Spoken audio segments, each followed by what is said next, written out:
સુરતના ring road World Trade Center અને બાદમાં વેસુ રાહુલ રાજ મોલ પાસે યુનિયન હાઇટ્સમાં 3 કંપની વારાફરતી શરૂ કરી રોકાણની સામે દર મહિને 4% નફો આપવાના બહાને 4,500 લોકો સાથે ₹41 કરોડની ઠગાઈ કરનાર 4 પૈકી કોસંબા તરસાડીના વતની એવા કંપનીના સીએમડીની ઇકોસેલે ધરપકડ કરી છે. ઝડપાયેલો યુવાન ગુનો નોંધાતા દુબઈ ચાલ્યો ગયો હતો અને ત્યાં ટૂર્સ એન્ડ ટ્રાવેલ્સમાં નોકરી કરતો હતો. તેના વિરુદ્ધ લુકઆઉટ નોટિસ ઇસ્યુ થઈ હોય બીમાર માતા પિતાને મળવા તે વાયા નેપાળ ઘરે આવ્યો હતો. ત્યારે ઇકોસેલના સૂત્રો દ્વારા પ્રાપ્ત થતી વિગત મુજબ સુરતના ring road World Trade Center અને બાદમાં વેસુ રાહુલ રાજ મોલ પાસે યુનિયન હાઇટ્સમાં 3 company Evergrow investor, Evergrow IM LLP, Evergrow IM tours and travels વારાફરતી શરૂ કરી રોકાણની સામે દર મહિને 4% નફો આપવાના બહાને 4,500 લોકો સાથે ₹41 કરોડની ઠગાઈ કરનાર કેતન ધનજીભાઈ સોલંકી, હિરેન રાવજીભાઈ જોગાણી તેમજ તેમના સાથીઓ દીપક ચંદ્રકાંત શાહ અને રિયાઝ પઠાણ વિરુદ્ધ સપ્ટેમ્બર 2022માં સૂત્ર ક્રાઇમ બ્રાન્ચમાં મૂળ ગીર સોમનાથના ઉનાના અંજારના વતની અને સુરતમાં જહાંગીરપુરા સગુન રેસિડેન્સીમાં રહેતા 29 વર્ષીય અંકિત બાલુભાઈ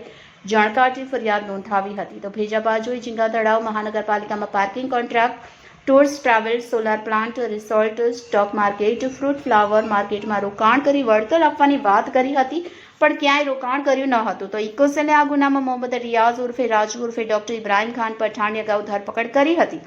ઇકોસેલે આ ગુનામાં કંપનીના સીએમડી અને રોકાણકારોને લાવવાનું તેમજ ટીમ મેનેજમેન્ટનું કામ સંભાળતા કેતન ધનજીભાઈ સોલંકીને ઝડપી લીધો હતો. કેતન ગુનો નોંધાતા દુબઈ ચાલ્યો ગયો હતો અને ત્યાં ટૂર્સ એન્ડ ટ્રાવેલ્સમાં નોકરી કરતો હતો. તેના વિરુદ્ધ લુકઆઉટ નોટિસ ઇસ્યુ થઈ હોય બીમાર માતા પિતાને મળવા તે 15 દિવસ અગાઉ વાયા નેપાળ ઘરે આવ્યો હતો.